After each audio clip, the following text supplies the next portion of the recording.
Hello, I'm Chris Gilliland, President of William Douglas Management Company.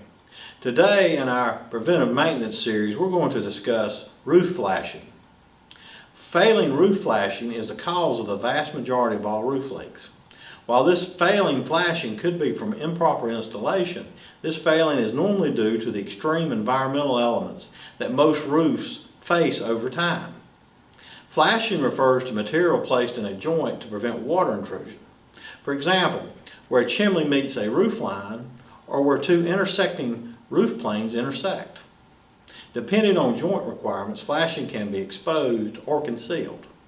Concealed flashing can be rigid material or flexible material, while exposed flashing is generally metal.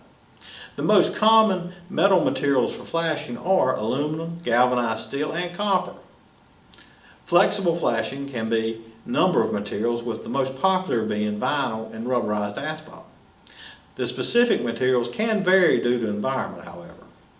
Unlike metal flashing, flexible flashing materials are generally not well suited for direct exposure to the elements. In the construction and the repair of roofing systems, roof flashing is installed around distinct breaks in the physical continuity of the roofing system. Valleys and items which extend beyond the roofing systems must have flashing to deflect water. Roof flashing falls into two categories: valley flashing and roof penetration flashing. Valley flashing, as the name implies, is used in the valley of two intersecting roof planes.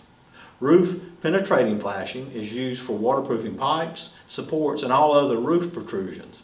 Pipe flashing for plumbing pipes and vents are called boots, and again they fall into the roof penetrating category. When flashing fails or is not installed properly, the damage can quickly amount to many thousands of dollars. Faulty or improperly installed flashing can not only fail to prevent water intrusion, it can many times direct water into the structure.